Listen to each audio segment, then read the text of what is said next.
When starting a campfire, you could always just use a match, but how boring is that? Let's try out some different methods for getting a fire going in this fire pit. So this is just a piece of flint, a flint striker, and a piece of steel. So when I rub the steel on the flint, it sparks, but you need some way to catch that spark and generate the flame. So I'm gonna try out a piece of dryer lint. I just pulled it out of my dryer. I'm gonna lay it right on top of that piece of wood and just throw a spark in there and see if it'll catch it.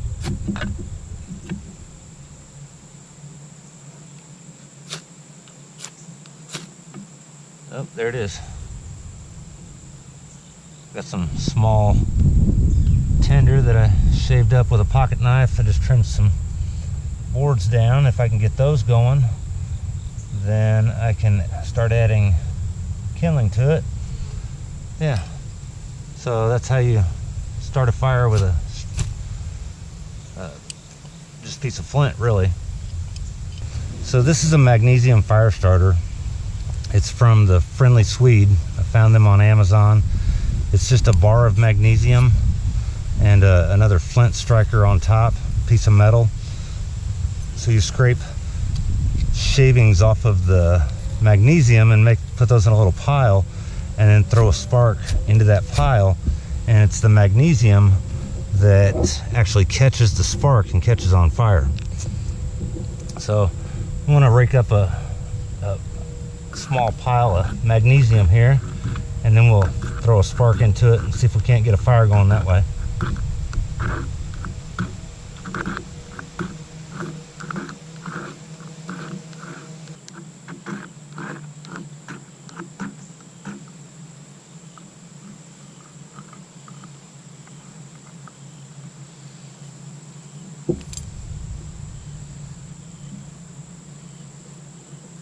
See the small pile of magnesium there?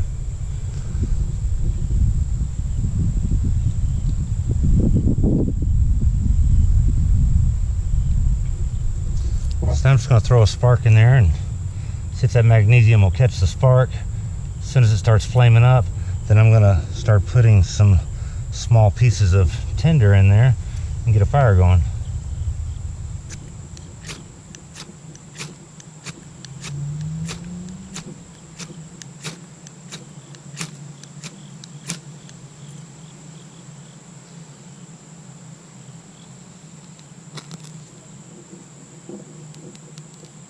There we go.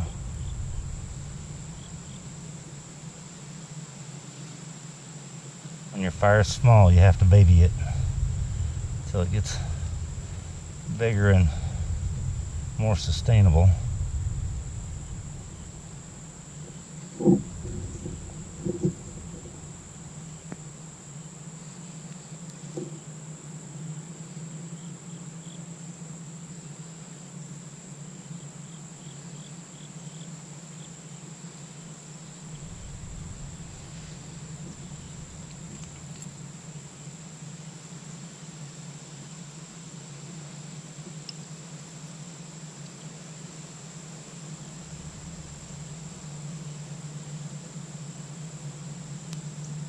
There we go. Now it's going pretty good.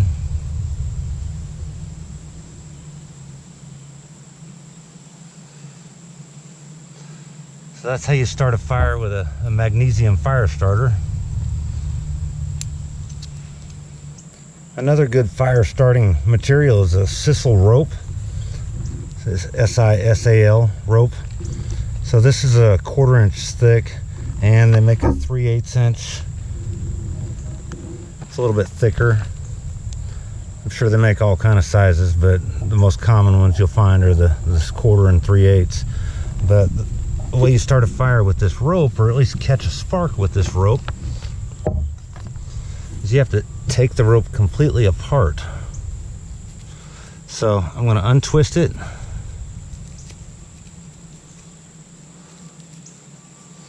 I'll save those pieces. Then I'm going to untwist this into all of its individual components.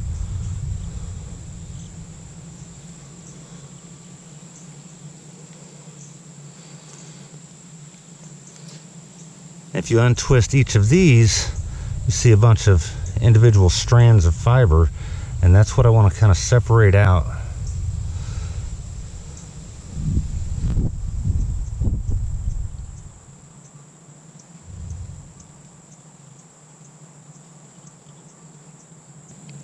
I don't want any clumps of this rope staying together. I want to separate all of it out so it's real frizzy.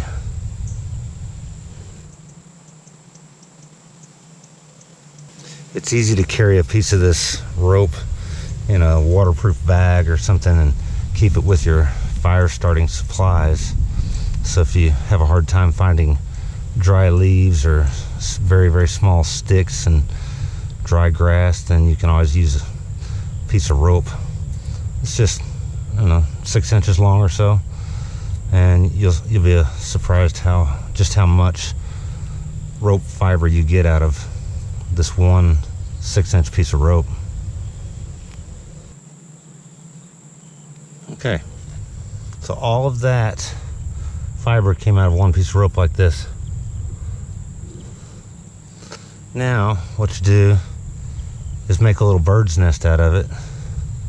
Just kind of roll it up, kind of wad it into a ball, and honestly, the more frayed edges it has on it, the better it's going to catch a spark. But I want to roll it into a little bird's nest. And we're going to put our spark down in here and get that going.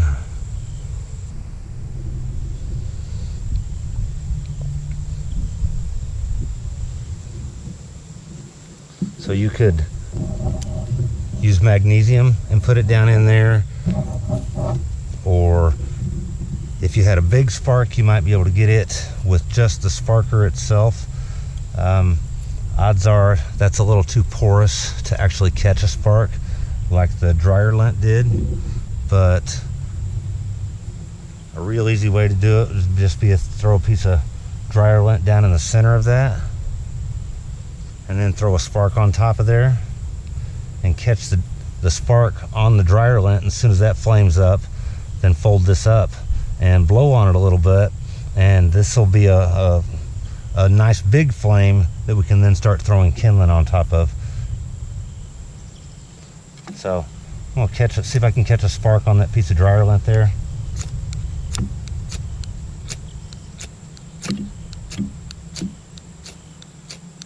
There it is.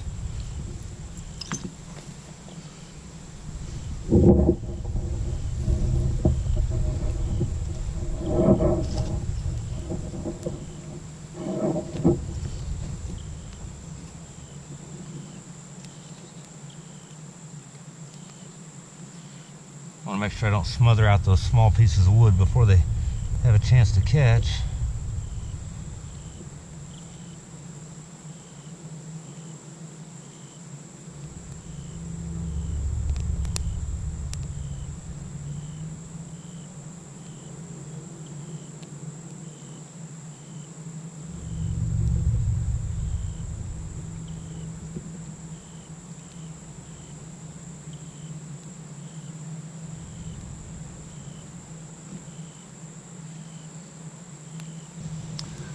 So that's how you'd start a fire, catch a spark with just a piece of rope, and then something else to actually catch the spark itself, like a piece of dryer lint or a piece of charred cloth would work.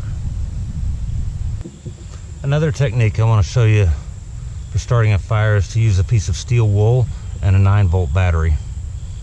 So whenever you touch the terminals of the battery to the steel wool, it sends the current through the fine fibers of the steel wool and actually catches the steel wool on fire. So I'm going to set it up a little bit with some small pieces of wood in there, so I have something to catch the flame.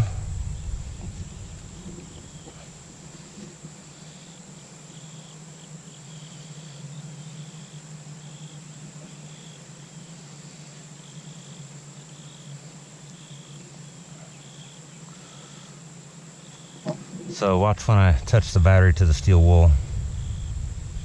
See that? See it spark?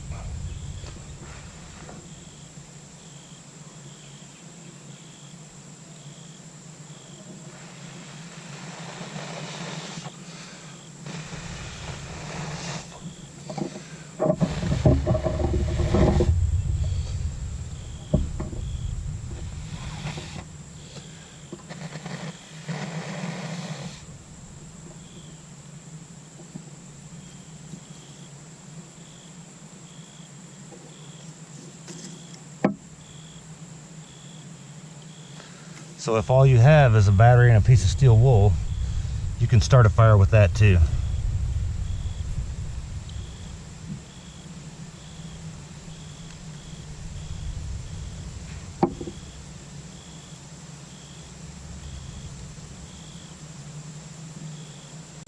Actually, one last thing I wanted to show you is this pocket bellows.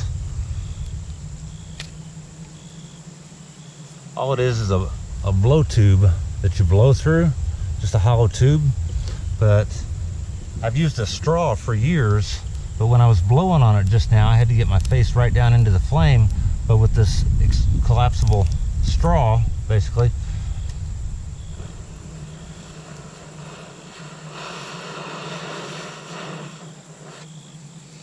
so I don't have to put my face down in the flames, and it actually concentrates the air more, and we'll get a fire going a lot better.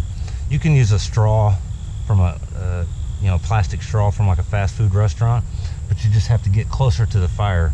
I really like this collapsible one because it fits in my pack. It's called a Pocket Bellows. Found it on Amazon. I think the pocketbellows.com, but I really like it. It's a nice little collapsible straw. Just make sure you don't inhale while you've got the straw down by the flame. You'll suck in all that smoke.